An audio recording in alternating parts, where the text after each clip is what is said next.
Good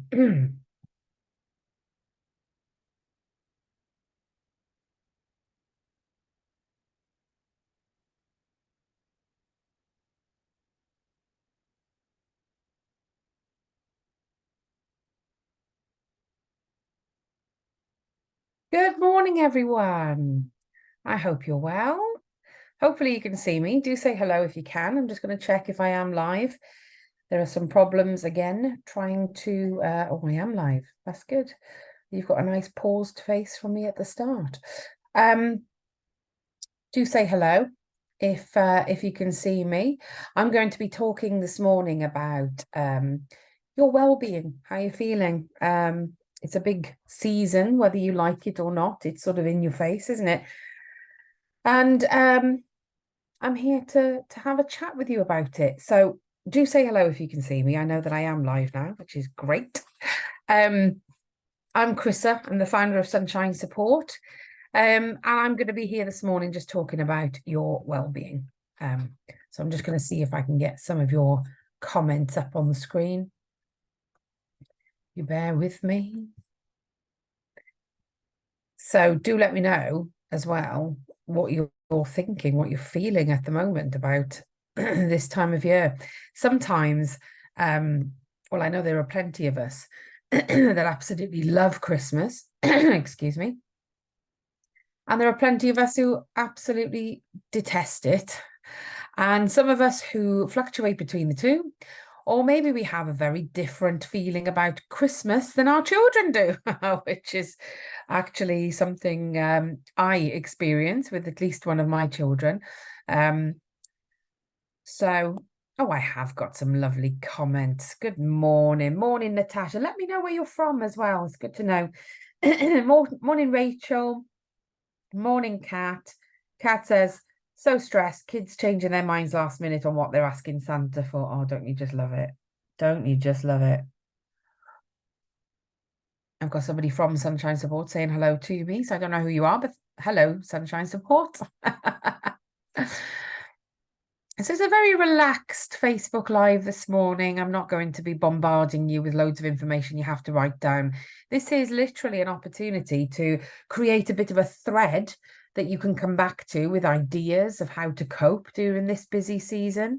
And also to gain some support from one another, because actually I think you don't need me preaching and telling you what to do and giving you advice. We all can help each other. And I think it's really, really beneficial to be part of a community. And we love creating a community that's safe. So hopefully there'll be nobody trying to sell stuff that we don't want them to sell on this thread. As there has been in previous Facebook Lives. It's not coming from us, I assure you. Oh, there we go. So the Sunshine Support who said morning to me is upstairs, they said. So I'm in my office here. That will be my husband who's in his office. Okay, so I think I can see all your comments. I'm not sure. Who knows with Facebook? But do say hello if you can see me. And let me know where you're from, because it's nice to know where you're from. There we go. There's some more comments coming now. Rachel says, we've got one child at home waiting for a IOTAS to start and another one in pieces about going to school. You know, and that's really tricky, isn't it? Having one child being educated one way and another child being educated the other way. And then it's, that's not fair. They're always at home. Yes, been there. And it is really, really tricky. And I think as well, oh, hello, Karen from New Zealand. My ADHD squirrel moment, that was then. I think as well, school is really, really peculiar this time of year. It's nice. And I know for me, I used to love this time of year because things would wind down. There was less pressure on us. But for some children, they really, really need that routine of things being the same. Natasha says, lots of things going on. I'm finding it hard, trying to keep it simple as it seems. Oh, your comments just disappeared, Natasha. Bear with me. Let me see if I can see that. Might need to come on my go to my phone and have a little look at these comments. Facebook to phone and have a little look at these. Great. Now I'm repeating myself on my phone. Okay. Lots of things going on. I'm finding it hard trying to keep it simple as it seems meltdowns and local authority doing small U-turns to drama and pushing us. We're exhausted. You know, I completely empathize. I think this time of year is heightened. We're all feeling extra stuff, whether it's good, bad, it doesn't really matter whether it's good or bad. It's big. And so that can actually really hinder the way that our brain works and the way that we make decisions. And that goes for our children as well. And I think that when the stresses and strains of the system are sort of pushed upon us, this time of year just makes it extra difficult because we're already dealing with stuff. Do Google the spoon theory. I know many of you use this anyway, but do Google the spoon theory because we wake up with so many spoons, and every task that we do, every stress that we have uses a certain level of spoons. We've only got so many in our budget for the entire day. And I think this time of year, our spoons get used up very, very quickly, which means that we're not particularly patient and we're not looking after ourselves very well naturally. And I think being aware of these things can help. But I'm completely with you. And it can be so stress and trauma inducing to constantly have to go over these battles. So I completely understand. We got lots of people from all over the place. So New Zealand, Gloucestershire, Repton in Derby. I was in Repton over the weekend. My daughter did a dance show. Rachel says, it's a nightmare. I used to love Christmas and now I hate it, to be honest. You know, I'm a massive lover of Christmas, but one of my children really doesn't like my version of Christmas. And it's really hard because the others all do. And so it's really hard balancing that. But I can totally see how you can go from loving it to hating it because you start to realize all the components that make up Christmas and how they affect our children, how they affect us. For me, you know, I've got ADHD. I'm a real sensory seeker. This time of year is just perfect. I love the lights. I'm like a kid. I will actively drive round and just say to my kid, do you want to just jump in the car? We'll have a drive round and look at the lights.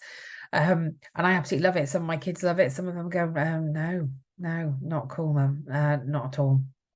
The smells, you know, smell is the only sense really that goes straight to the memory part of your brain. So smells can be quite triggering because, you know, we've all been there where we go, oh, what perfume are you wearing? It reminds me of, or what's that smell? Oh God, I remember smelling that before and this happened or that happened. So I think this time of year, the smells are quite distinguishable, aren't they? You know, you've got the sort of sweet smells, the food smells, the log fire smells. You know, there's a lot of specific smells at this time of year. And I think that can all lead to us feeling quite overwhelmed because it's literally an attack on the senses. It can be quite overwhelming. It can also be underwhelming because there can all often be a bit of an anticlimax. I think particularly for our children, where things are built up so much, particularly in school, where they're like, you know, they're being led to get excited, and it's never quite as great or as I don't know. It's not usually quite as big as they think it's going to be, so it can be quite underwhelming.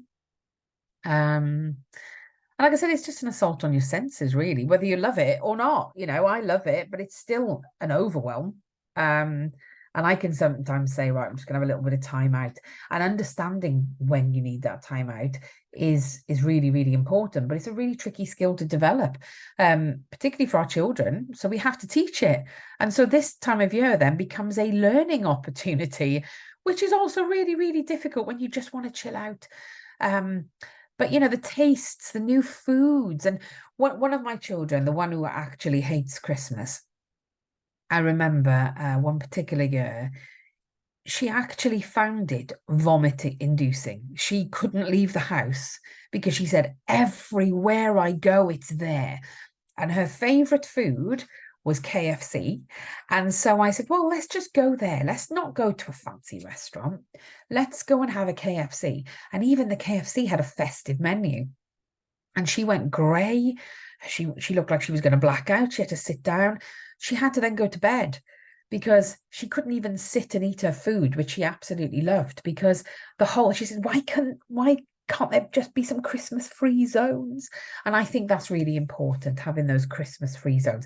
I know we've spoken about this already on our Facebook Lives this month, so do have a little look on our videos part of our Facebook page, because you will see more information on that.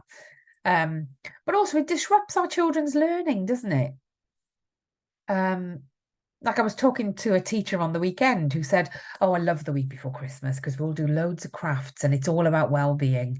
And I said, oh yeah, I used to love that part of school because actually that's where the learning actually happens. However, she also said, but the neurodivergent children might just struggle. So we've got something, some alternatives for them just in case, because there is a lack of routine and a lack of structure, and it doesn't feel like learning, even though they are learning. And so it can really disrupt a child's day. And then you've got things like school parties, discos, the school fair. I know I've heard a number of children say, why am I being asked to go into school on a Saturday? I don't want to go into school on a Saturday. I don't care if it's enjoyable. School is from Monday to Friday. I am not going in on a Saturday. Or why am I being asked to stay after school? And it's really tricky. School trips as well this time of year. How is your child coping with it all? How are you coping with it all? Let me see the comments. I might have to come to my phone actually and have a little look at the comments. Facebook doesn't make it easy. By the way, if you're from Facebook and you're watching this, please make it easier to see the comments when you're doing a Facebook Live. Emma Tubes, our own Emma, our TikTok star. Emma says, mine loves it. She's so overwhelmed though, and I've only just left school, so a particularly bad day. And I feel for you, Emma. I really do. As you know, we talk about this all the time, but school avoidance this time of year is big because of all the things I've just said. And it's really, really tricky. Josie says, my daughter is a sensory avoider. She so badly wants to enjoy Christmas, but it's very overwhelming for her. Luckily, she's very aware of her triggers and has now started to take herself off if it becomes too much. That education, Josie, is wonderful.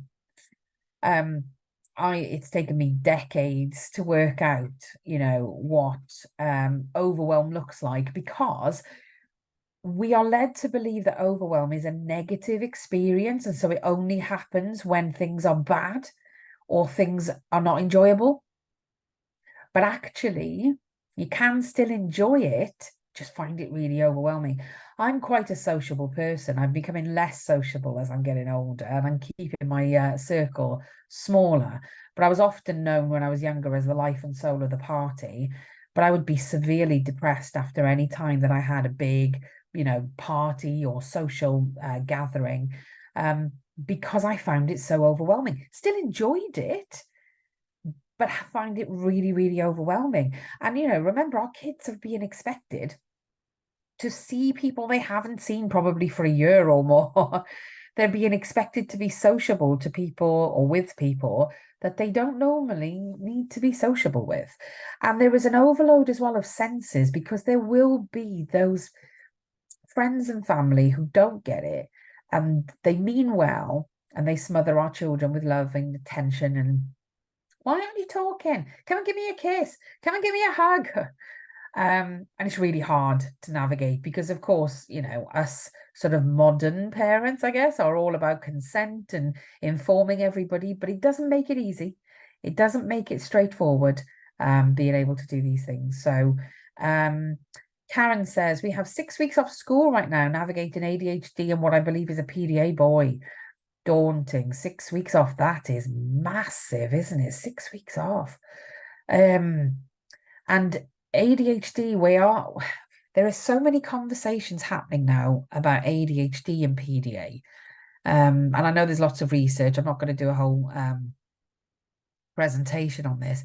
But, for anybody who wants to know more about PDA or ADHD and how they sort of can co-occur, and the sort of prevalence that we're seeing within ADHD now, but in fact, the NICE guidelines say they have to have an autism diagnosis before a PDA diagnosis, PDA being pathological demand avoidance. If you want to learn more about that, we do over Christmas. You're going to love our Sunshine Academy. It's like Netflix for the SEND community, because there is just hundreds and hundreds and hundreds of hours of learning on there that you can just access day and night whenever you want it, a bit like Netflix. But yeah, do make good use of that over Christmas. Rachel says we've got one sensory avoidant and one sensory seeker, so it's fun balancing it. Yeah, that I completely get that. It's really, really hard. I mean, it's one thing when you've got a parent like me who's a seeker and a child who's an avoider, because the parent can take a bit of the upper hand and sort of go, okay, I'm just going to have to meet my own needs in my own way separately to when I'm with this particular child. But it's really tricky when you've got it within your family unit and your children are looking at Christmas very, very differently. Makes things really tricky to manage. And, it's a bit more straightforward if you have two parents who are available. But if you don't, then that makes it really, really tricky. So, yeah, absolutely feel your pain there. Donna Marie says, my son has gone to school happy today as he's watching a film in English. Struggling at the moment with him wanting to go to school. So it was nice to see him excited. Isn't it lovely how something like that can really make or break a child's day? Heather says, finding class parties and plays hard for my 7-year-old to handle. My 4-year-old is having the second part of his autism assessment. Spending time with my family who don't understand my kids is going to be stressful, especially on Christmas Day. It's so hard. It's so easy for people to say, well, just cut them off. Just tell them, no, we're closing our doors and this is how we're going to do it. There's life after Christmas and you've got to manage the fallout of that. So I completely agree. It's really tricky. I haven't got a magic wand either. I'm really sorry. But I can completely appreciate where you're coming from. Let me see who else we've got here. Natasha says, my boy doesn't join in and avoids it, so triggering, and then my girls adore it to a point, and then work pushes her to a point of rage. Oh yeah, feel that. My boy doesn't go on school trips or joining carols or joining topics, currently working on in year 3 in a corner. That's awful. One of my girls, I've got like 100 daughters. That's how it feels anyway. One of my girls chooses when she wants to be on her own. And a lot of people find that quite alarming to see, because she'll just be on a table in her classroom by herself. She's really content. And that's her choice. But I also sometimes see some children who don't have a choice and they're literally ostracized and pushed out because they can't cope with what the rest of the class are doing. There needs to be alternatives for them. They can't just be pushed out. And that is disability discrimination, and it really upsets me. But like I said, when I was talking to a teacher on the weekend who's a good friend of mine, and she said, there will be alternatives. That's what we want. Choices is, when we're looking at trauma response, being responsive to trauma and assuming that everybody is traumatized, and therefore if we address them as if they are, everybody's actually happy. Choices, that's a big thing. None of us want to be forced into doing something. So choices is absolutely paramount, or are paramount. Sarah says, my son loves Christmas, but it is becoming very overwhelmed and keeps having unpredictable outbursts, very vocal and physical stims. We're starting to dread this time of year. Today he's not in school because his bucket is just too full. Well done you, Sarah, for recognizing that though. And being able to give him those tools to say, some days we just can't do it, and recuperation is key. One of my kids is loving this time of year, but needs lots of downtime, lots and lots of downtime. And she's got sort of unpredictability in her behavior, impulse control, executive functioning difficulties. And she was really punished this year, this last week, for having an unpredictable outburst. And it's really, really soul destroying to witness, and soul destroying to see her so deeply upset, and being able to say I couldn't control it, and I feel like I'm now not welcome. We've had a lot of tears this past week, so I completely understand. Sarah says, my daughter says she's scared of Christmas. She worries she won't like a present. Oh, the pressure. We're having a quiet day in PJs and no other family around. Oh, sounds lovely. I think that's what we're going to do. Just a day, just us. Close the doors, PJs on, do what you like, eat chocolate all day. Great stuff. One of my children taught me a way with the presents, and because she would always say, bless her, I don't know what's in them. And I used to say, but you trust me, I'm your mum, right? She's like, I do trust you, but you're still creating a visual barrier between my eyes and what's in that wrapped present. Why put the wrapping on?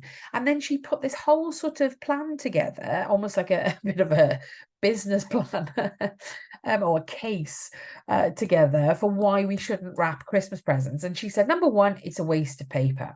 Number two, it's a waste of money. Number three, it's a waste of your energy because it's coming off really quickly. Number four, it stresses me right out.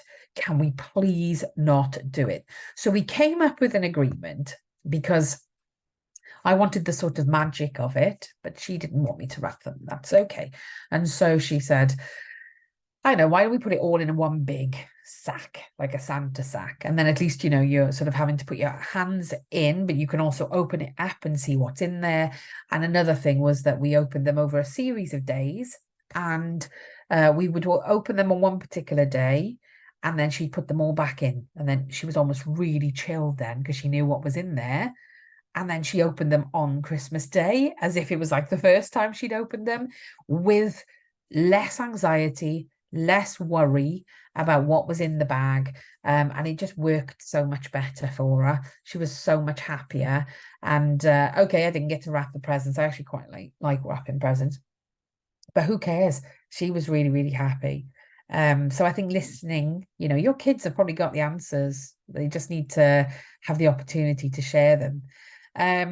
Rachel says, I've told my daughters what I've got off their list this year and they're so much happier. There we go. Backs up what I just said. My school seems intent. So Hilary says, my son's school seems intent to make this week a challenge. He suffers with anxiety and is also HPL, which they won't support in practice. They keep trying to control him using practices that work for children with autism and won't accept that they aggravate him. I'm resigned to being pulled in to calm him down, remove him, as they refuse to listen to what will actually help him. This sounds really familiar, Hilary. It's really frustrating.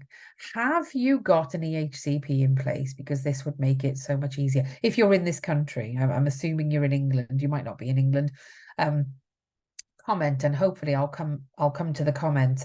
If I don't worry, because the team will address them. But give us a little bit more info on what his provision looks like in terms of how legally binding is it, or are you relying on the goodwill of the school? Let us know, because then it changes what I'm about to say. Kaz says, my daughter goes totally over the top in everyone's face, no personal space. That might be me. And ends up crying all the time when the boys get angry with her if they prefer the quiet space. So it's so hard to please everyone. Yeah. I totally get that. And we have to practice a lot of this sort of empathy finding at home, and creating different things for different children. One of my kids is a real sensory seeker. To this point, she's been dancing a lot because she had a show, and so she was out of the house doing lots of dancing, and it was a Christmas show, so it completely filled her up. She loved every minute. And then I've got one particular child who just likes to sit and chill. No talking, please. I am watching Power Rangers. That's what I do to recuperate. Leave me alone. I'm under a blanket. she's very happy doing that. Then I've got another one who wants a bit of a balance. And so she's sort of like, well, you know, she loves crafts. She's incredibly artistic. And so she actually wants to sit and do that. Now that actually works out quite well for me when those three particular children, my younger three, are doing those individual activities, because I can manage that quite easily. But the minute that starts to switch up, oh, it can be quite a nightmare. And like I said, it's easier if you have two available parents, or more than one caregiver, but that's not always possible. And also things can be quite unpredictable. So totally feel your pain. If anybody has any advice for any of these comments that I'm sharing, by the way, do jump on the chat, and I'll read them out. Samantha says, Christmas isn't a good time for me due to family history. However, my son, who is 5 and has autism, loves Christmas. I'm a single parent and I'm doing lots with him to make it special. Looking forward to winding down with no demands on us. We will go on walks to break up the day. That sounds lovely, Samantha. And you know what? The fact that you're recognizing all of this is exceptional. But I would say as well, whenever you can, when he's in school, if he is in school, really work on your self-care, because this time of year is going to be tricky for you. And so whilst you're putting his needs above yours, which is just lovely to read, the fact that you're not wanting that trauma to be passed on, still look after yourself, give yourself lots and lots of love, because you're going to need lots of love. So be really kind to yourself. Maybe plan stuff for when he's in bed as well. Things that will just make you feel more comfortable, and you know, something a bit therapeutic maybe to help you through it. Karen says, New Zealand is well behind the 8 ball when it comes to diagnosing PDA. My boy has an autism coordinator come to school and she's given a glowing review and closed off from any assessment. Oh, God. It's so frustrating. I know, I think we're quite advanced at PDA in the UK. America doesn't seem to be as advanced, and I don't know any other countries that are as advanced. I know there's a little bit now going on in Australia. What makes me sad is that it's a really under-researched area, but there's lots of research being commissioned, and you know, lots of research that's happening. But to date, given that, you know, it is a very new thing, because it was actually only really discovered in the 1980s in Nottingham. And so we've got so much more to learn, and we need to infiltrate other countries, should I say, with this knowledge. And it's really tricky. It's really sad as well. Really, really sad, because even sometimes when people know about it, they just don't know how to support a child with PDA or an adult with PDA and their families, because it is very different to autism. Even though the NICE guidelines in the UK say that you have to have the autism diagnosis first before you can have PDA diagnosis, it's not, it doesn't really look like autism. So, you know, autistic children typically really respond well to structure. Whereas that would be seen as a demand for a child with pathological demand avoidance. And so it is the opposite.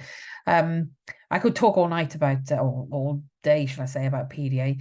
But yeah, if you want more info on it, we have tons of info. We've got loads of training courses from the most amazing professionals on our Sunshine Academy. So if you want more info, just let us know. Marsha says, don't wrap them and tell them what they're getting. There we go. Wise words about Christmas presents. Elizabeth says, Christmas is hard for me and my family and trauma reasons, but harder for my daughter. I feel useless and powerless to help her. She's poorly right now because her IBS has been triggered and she's not in school this week. She can't cope with the changes to routine. You know, IBS, I've got Crohn's disease, so it's not the same as IBS, but it is triggered by anxiety. And when we look at the polyvagal theory, so give that a Google. I know you've heard me say it a million times on Facebook Live. When we look at the polyvagal theory and the effect that our nervous system has on our physical, so digestive system even, there is a knock-on effect. So if we feel distress and we're sat there for too long, our brain can be told that something bad's going to happen. Now, it might not be. It might not be an actual factual situation that we're in, but it's how our brain and our body is responding to a threat. And that threat causes distress. So if we're in a state of distress for too long, it can be quite typical for our brain to tell our body to evacuate. So that means go to the loo or vomit, which is why quite often when we're feeling stressed, we go, oh, I need the toilet, or God, I feel really sick. I feel really sick. I feel so anxious. I feel sick. And that's what the science is behind it, sort of in a simplistic way. Do give it a Google. Autonomic nervous response. That's what you need to be looking at. But yeah, that can absolutely trigger stomach problems. And, you know, if you've got trauma as well within the family, they'll be intergenerational. You'll be sharing a lot of that. And it's really, really tricky. So if you can, if you feel that you can, Elizabeth, do a little research on trauma. We've got loads and loads and loads of resources on trauma. So ping us a message and we can send you more information about how to respond to it and how to improve it, because you don't have to sit there. You don't have to, this doesn't have to be the truth year after year. You can change the way that your body responds. So I hope that's helpful. Marsha says, forget about the magic for you as an adult. It's not worth the stress it causes your kids. Maybe not forget it, in my opinion. I love the magic. And what I don't do is push that on my children. So if they don't want it, they don't need to have it. But I can still keep it because it's really important to me and my core values. So I don't forget anything. I'm not somebody who puts everybody else's needs above myself. I think I'm a little too long in the tooth for that. To be a good caregiver, I need to meet my own needs first. And part of that for me, whether it's my ADHD or just me as an individual, is that I really love Christmas. So I fill up my own Christmas bucket with all the lovely things. And then if my kids want to engage with that, they can. If they don't want to, that's all right as well. Nikki says, my girls are struggling to attend schools. They're age 6 and 11, and school is saying, what can we do to help? But offering no suggestions, and we have no idea. They're also putting pressure on regarding attendance and saying if there's no improvements within 6 weeks, they'll be sending us across to LA for the fining. If they genuinely want to help, then Nikki, put them in touch with us. We can help them to help you. There are so many targeted, wonderful ways of helping to understand why a child can't attend and how we can support them. Now, this is a massive topic. I've got a webinar on this, actually, a live webinar in January, because this time of year, this always happens. So if you can come along to the webinar, great. Encourage your school to come along to the webinar as well. But there is so much you can do, but the team at the school need to be on the same page as you. So it's pointless me telling you, go off and do this, because we need them to be working with you. So tell them to get in touch with us, or if you comment, if you want the link for the webinar, comment and encourage them to also attend. And then you can have a meeting afterwards and say, or even watch it together, but it's an evening, so they might not want to. But there are plenty of things you can do, because this is a whole topic that I could go on about and on about and on about. I've done loads of research in this area. Something has to change, but it's understanding what and whether it's possible in those particular provisions. So do tell them to get in touch with us. Hillary, back to Hillary. Great. Yes, in the UK, no EHCP. They took 18 months to put him on the SEN register, so I failed him for a long time. That's okay. Don't worry. Don't sit in that my school has failed my child, because it will consume you. This is where I need you to get your warrior parent head on. There's plenty you can do. Get the ball rolling. Send us a message about EHCPs and how to get the ball rolling. I did a video back in January last year, so a year ago. It's all at the top of our Facebook page.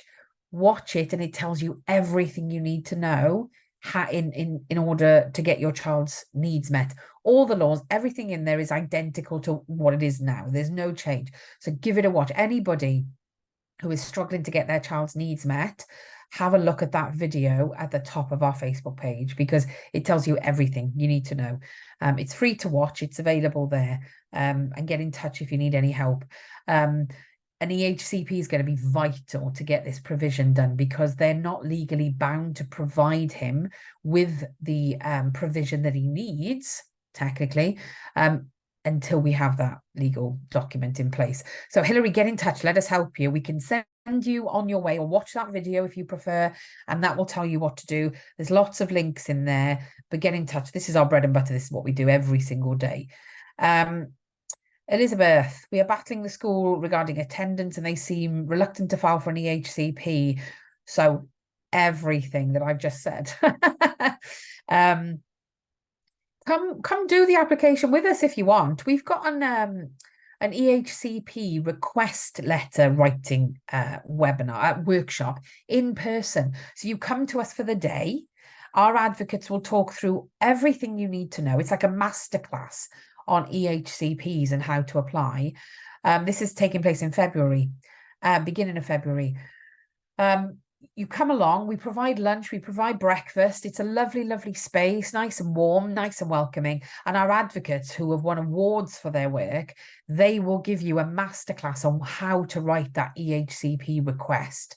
And by the end of it, you'll be well on your way to writing that decent request letter, because one of the worst things you can do is fill out the council forms. The councils will say you have to fill out the forms, you have to do it online on our online hub. Nowhere in the law does it say that you have to do those things.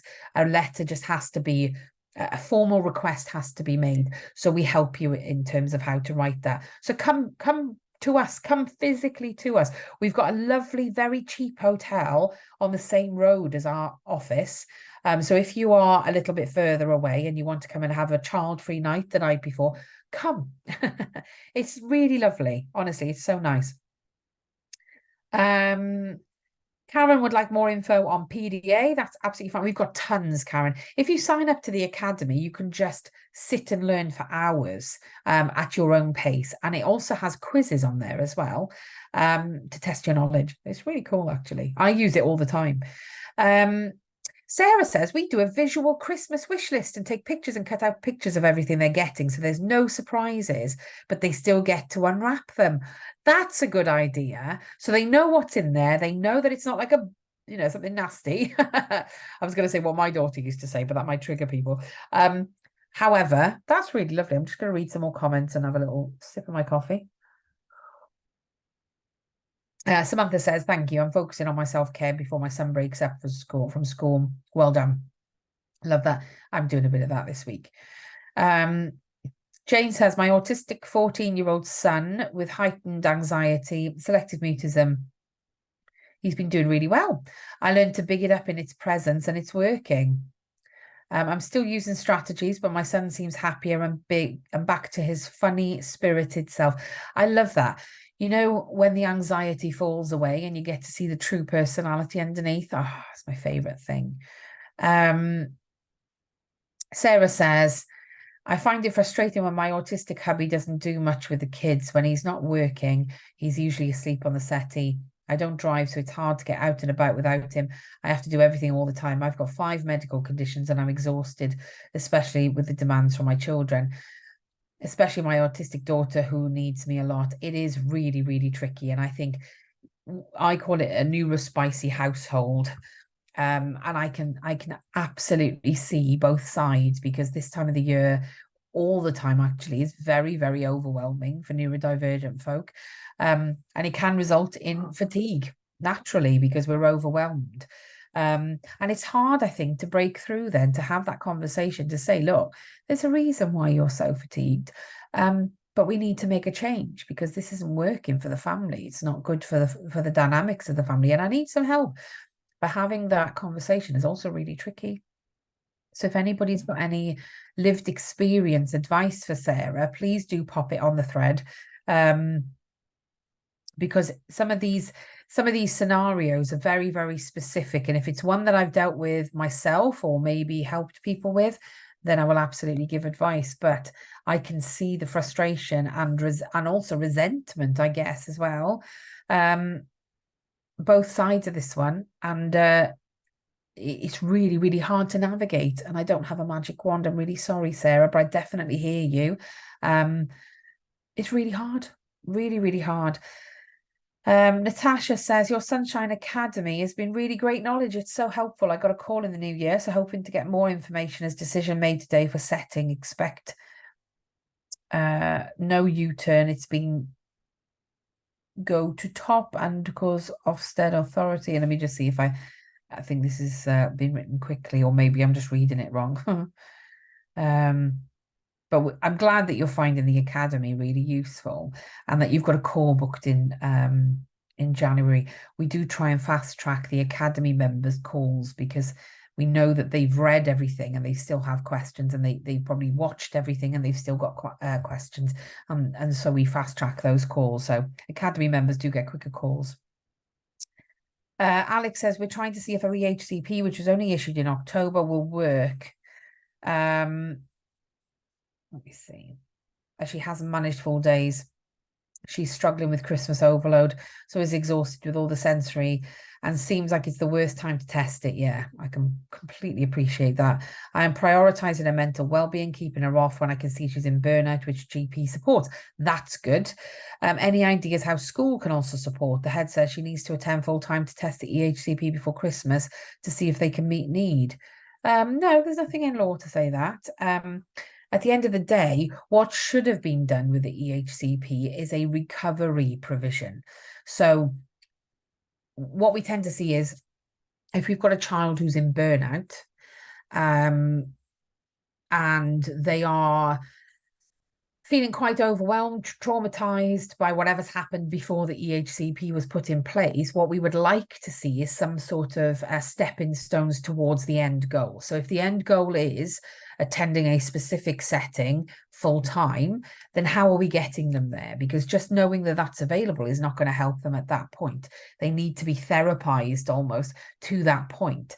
So it could possibly be argued that actually the EHCP does need to be changed to sort of bring that in. But again, like you said, it's really tricky to know because this time of year is unusual.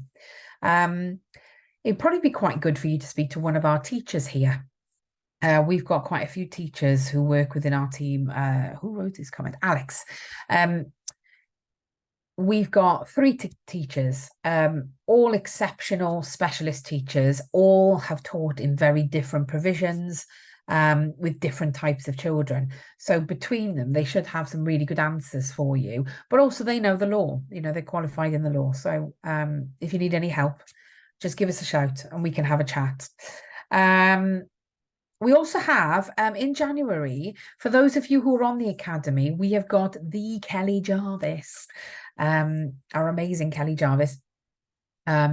Kelly is a highly specialist educator. She was a head teacher at a flagship school for children with very complex neurodivergence. Kelly is doing a Q&A, a live Ask Me Anything in January. And so if you're on the academy, you have access to that. So that's something to sign up for, to be fair. So yeah, if you want to call with anyone or you need any help, just ping us a message and we can help you.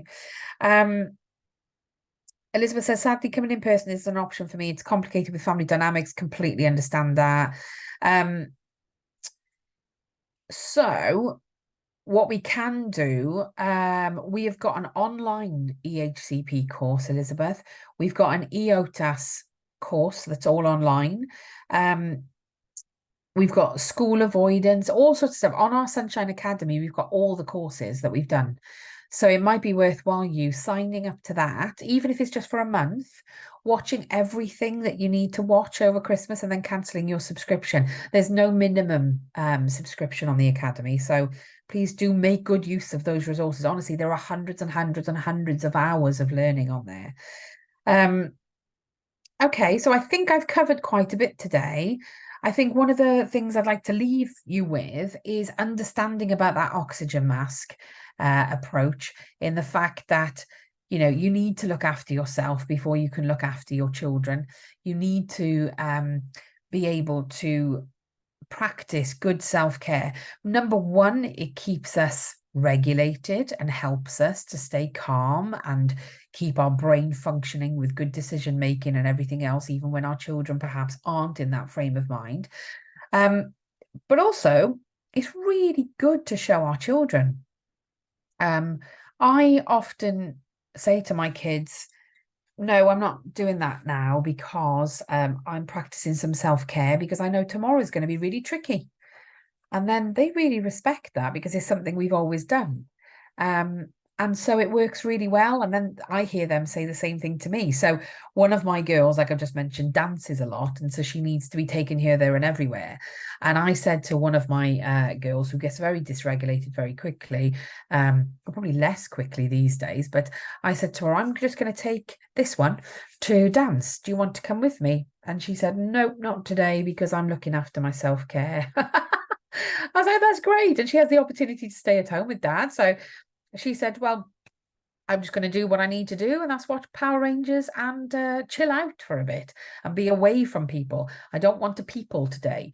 Got to respect her for it. But that's come from the fact that we model that as parents.